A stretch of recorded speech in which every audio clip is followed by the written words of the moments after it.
Very good evening, ladies and gentlemen. So one reason why all of us are here, at least the people who have booths outside, is to market the brand, right? So why not also bring it on the stage? Haven't had too many people in. Coming to our booth, we are the last ones. So I want to make sure all of you, before you go home today, do visit our booth and win an Apple Watch out there. The airport just went out in the evening today. Try passwordless, right? So throughout the last few days, my friend earlier before this also spoke about passwords. Less passwords. I'm here to talk about passwordless, right? And why. So the way I'm going to go about it, I'm going to talk a little bit about the present, what we are facing, where and why did we arrive here, and finally what the future holds for us. Today, the state of identity and authentication really works in silos, right? So you have your identity verification and proofing, or as popularly known in India is KYC, right? So you have the KYC happening one time by banks, by your employers, etc. And it's one time. It's expensive. You don't do it several times. Then you have your user authentication. And of course, we know the issues about it, right? It's complex. 16-character passwords being used today.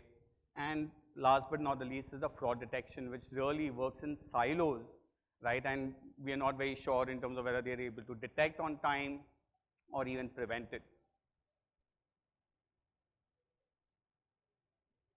So what eventually happened, right? I mean, we've had several breaches in 2022 this year, right, where credentials, identity theft, and even for that matter, second factor is being bypassed.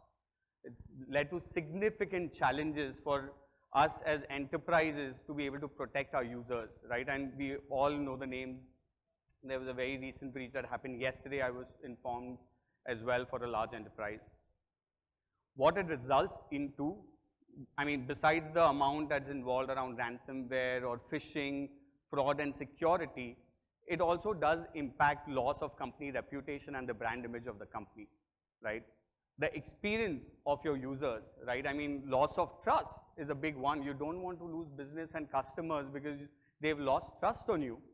And last but not the least, of course, is increasingly the world is talking about privacy as well as inclusion. What we believe is identity is the key to your dignity, right? A very powerful statement somebody mentioned when I was attending a conference in Manila, saying that identity is the key to your dignity. Not everybody understands that, but I'm very glad that India, we've finally made the first stride by bringing in a privacy law, right? A baby step. We have a long way to go, but what it will lead to, and I think Aadhaar is a great example in terms of inclusivity and equitable access, when we are able to really leverage this identity across the board. And last but not the least, of course, is privacy. How do you really manage that? How do you maintain the value around the PII information of your user, your customers, your employees, right? So let's understand how we got here, right? I mean, I'm going to skip this slide, but let's talk a little bit about history of authentication. So very surprisingly, the reason why we are here today is because password is a 60-year-old technology that we use today. 60 years old, 6 decades, yes, right? Eventually, we had the second factor come in, maybe about 15, 18 years back, right? And that's where the whole hope-based authentication has been playing out for the last several decades, right? Hope-based authentication is a term that our Chief Strategy Officer coined. Why hope? Because we hope we don't make a mistake while entering our credentials. We hope that we don't make a mistake while entering our passwords. We hope that we are not breached anywhere by man-in-the-middle attack. Which really brings us now to the last few years, right? In the last 7, 8 years, we've seen significant amount of advancement around the authentication space, starting from FIDO, and eventually, lately, we've heard the Googles, the Microsoft of the world talking about FIDO 2 Alliance as well. I want to focus on the last two ones, which is the FIDO Alliance and identity proofing, right? And that's where 1Kosmos really comes into play, right? And that has really brought in identity-based authentication, right? So what if you are able to bring the two together and leverage that for a biometric or a passwordless authentication, right? And that's where in the last few years, our attempt to move away from hope-based to an identity-based authentication. So really the story going forward, according to us, is really focused around identity, right? That's really the starting point. I am today work in silo. It really creates a digital identity, but it does not associate your real world identity in any way. So what if you are able to associate and understand who the person is on the other side? You build that level of assurance, you build that level of trust, because now you know the person who is entering into the application or accessing data, you really know who the person is, right? So you can then start offering various services, right? You are able to authenticate them onto various platforms, not just web. You could also do it on payment, you could do it on mobile devices as well. And effectively thereby, prevention of fraud really becomes a byproduct and an outcome that's already there and available for you.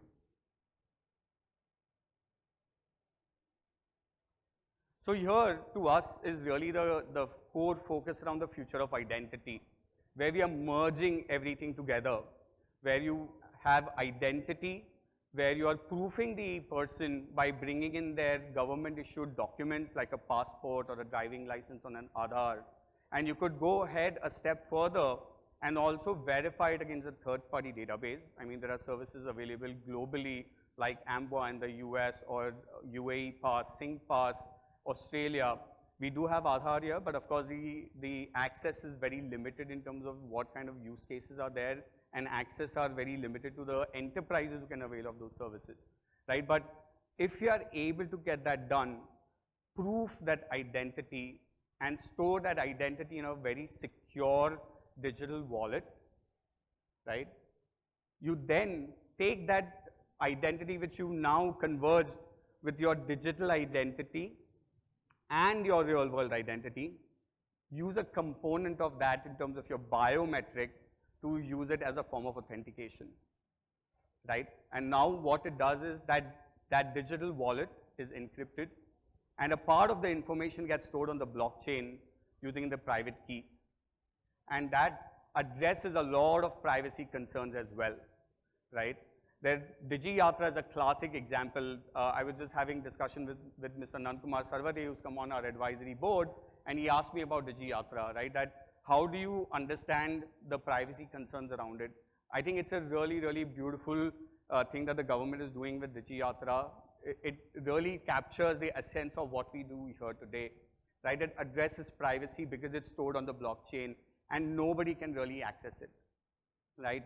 I've been talking to a lot of people around here. So when you create that distributed identity, what you're really doing is giving that power to the user to manage his or her identity, and it's a user control identity, and that is what any privacy law globally talks about, right?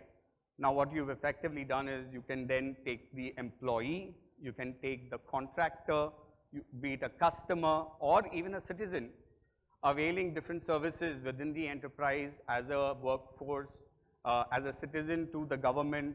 Healthcare systems is a great example, financial services as well, right? So that is what we do, and all of it is based on global standards, right? So these are not something that we felt that were good to have and let's just build something. These are based on global standards like NIST, FIDO, IBETA, and we are certified for all of it.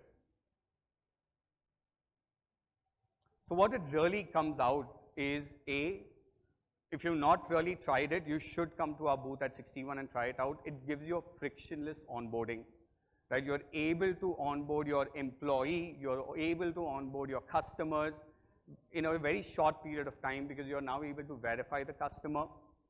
Second is giving them a seamless experience, right? So you are able to authenticate, and I'll give you the proof of life with a slide of actual data of a customer who's gone live on what I really mean by seamless and frictionless. And last but not the least is around the privacy and the inclusion that I spoke about, right? Because you've addressed the privacy by giving the control to the user.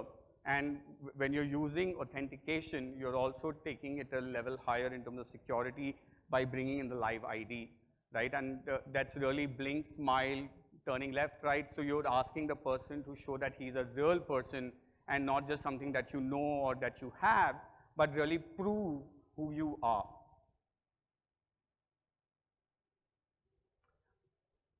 Something that a lot of people have asked that, well, Sid, we understand, right? I mean, you're a passwordless company, but I already have a IAM solution. I already have a single sign-on solution. So how do you fit within it, right? How does a passwordless work in this case?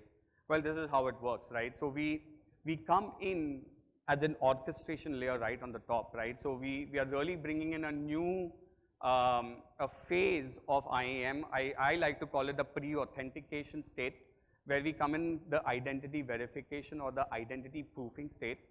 So we sit on top of the identity governance suite, like the ForgeRock, the Savience of the world, SailPoints of the world. You create that identity, and then you make it interoperable and also use it across all the single sign-on pieces that are there, and your privileged access, your operating systems as well, right? And you can then use your biometric, or even for that matter, we do support password-based authentication. So we bring in the second factor, right? So we bring in the entire suite capability to make it OTP-based, push notification, time-based OTP as well, right? So we cover pretty much the entire gamut of capabilities of MFA that is out there, and that's why we also like to call ourselves as the next-gen MFA platform. So here's the verdict, right? Username, OTP takes about 28 seconds. This is for an actual customer who's gone live across 2 million authentications on a VPN application, right? When they went passwordless, the passwordless experience, now this is what I mean by seamless and frictionless, because you don't need to type in a username, you don't need to type in a password, you don't need to wait for an OTP to come in and fail. And it resulted in 46% reduction of time to log in, right? Now, 13 seconds doesn't sound much, or 46 doesn't sound much, right? But if you are a 1,000+ people company, and this particular customer was about 30,000 employees, you annualize that 13 seconds per authentication, results close to about 20,000 man-hours, working hours saved, right? It's real data. You can't dispute it, right? The data talks for itself. Now, of course, I mean, comes the marketing piece, which I'm really okay with, but you put a US number of about $100,000 annual salary, results into $1 million ROI. Typically, the customer asks us that I'm an India customer, don't give me a USD rate, you need to give me a 70% discount. Let's 1/3 this also, right? So it's still 300,000 USD ROI. Think about it, guys, this is hard data over here. But what really matters to me is the last line over there, right?